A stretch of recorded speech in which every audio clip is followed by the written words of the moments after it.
ये कहानी है दो दुनियाओं की और दो लड़कों की। शहर की चमकती रोशनियों में एक लड़का रहता था, अयान मलिक। वो एक अमीर बाप का इकलौता बेटा था। उसके पास बड़ी गाड़ियां, ऊंची इमारतें और हर आसाइश मौजूद थी। लेकिन उसके दिल में एक अजीब सा खला था। वो अक्सर अपने शीशे के कमरे की खिड़की से बाहर देखता और सोचता, क्या जिंदगी सिर्फ यही है? दूसरी तरफ सैकड़ों मील दूर एक छोटे से गांव में हसन रहता था। मिट्टी का घर, सादा कपड़े, रोज की मेहनत, मगर उसकी आंखों में सुकून था। वो हर सुबह दरिया के किनारे बैठता और पानी में अपना अक्स देखता। एक दिन उसे कुछ अजीब नजर आया। पानी में जो अक्स था वो उस जैसा नहीं था। वो एक शहरी लड़का था। हसन घबरा गया। उसी लम्हे शहर में आयान अपने आईने के सामने खड़ा था, लेकिन आईने में उसे एक देहाती लड़का नजर आया। दोनों हैरान रह गए। दोनों ने एक ही वक्त में हाथ बढ़ाया और अचानक दुनिया बदल गई। आयान ने आंख खोली तो वो गांव में था।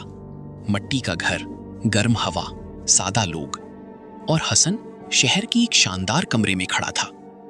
पहले दोनों ने इसे ख्वाब समझा, लेकिन जैसे जैसे वक्त गुजरा हकीकत वाज़ेह हो गई कि वो एक दूसरे की जिंदगियों में फंस चुके हैं। आयान के लिए गांव की जिंदगी आसान नहीं थी। ना एसी, ना मोबाइल सिग्नल, ना आराम। पहले दिन ही वो थक गया, लेकिन फिर हसन की मां ने उसे खाना दिया, सादा मगर मोहब्बत से भरा हुआ। आयान ने जब वो खाना खाया तो पहली बार उसे वो एहसास हुआ जो उसे शहर में कभी नहीं मिला था। उधर हसन शहर में खो गया। बड़ी इमारतें, तेज रफ्तार जिंदगी और हर तरफ अजनबियत। आयान के बाप ने उसे देखा और फौरन महसूस किया कि कुछ बदला हुआ है। दोनों ने सच जानने की कोशिश शुरू की। गांव में आयान को बाबा फरीद नामी एक बुजुर्ग मिले।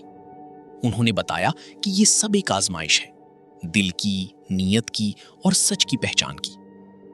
फिर उन्होंने एक राज बताया कि सालों पहले आयान के दादा ने गांव वालों से जमीन छीन ली थी।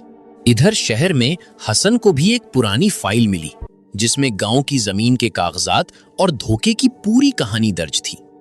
अब उसे समझ आ गया कि ये सब महज इत्तेफाक नहीं बल्कि इंसाफ का खेल है। हर रात दोनों को एक ही ख्वाब आता। एक साया उनसे कहता, जब तक सच कबूल नहीं करोगे तुम अपनी दुनिया में वापस नहीं जा सकोगे। अब फैसला करना था। आयान ने गांव वालों के सामने सच बयान किया। लोग गुस्से में आ गए और उसे कसूरवार ठहराया, लेकिन आयान ने हिम्मत न हारी और कहा कि वो सब कुछ ठीक करेगा। दूसरी तरफ हसन ने शहर में आयान के बाप का सामना किया और उसे सच बताया। उसने फाइल सामने रख दी। कमरे में खामोशी छा गई। इसी रात दोनों के सामने वही साया दोबारा आया और कहा कि वक्त खत्म हो रहा है, फैसला करो, सच या खुदगर्जी। आखिरकार अयान ने गांव की जमीन वापस करने का ऐलान किया और हसन ने सच को सबके सामने लाने का फैसला किया। इसी लम्हे एक तेज रोशनी फैली और दोनों अपनी अपनी दुनिया में वापस आ गए। लेकिन अब वो पहले जैसे नहीं थे। अयान बदल चुका था। उसने वाकई जमीन वापस कर दी और पहली बार शहर और गांव के दरमियान एक पुल बन गया। कुछ लोग कहते हैं ये सब एक ख्वाब था और कुछ कहते हैं ये कुदरत का इंसाफ था, लेकिन बाबा फरीद सिर्फ मुस्कुरा कर कहते हैं, जब दिल बदल जाए तो दुनिया खुद ब खुद बदल जाती है।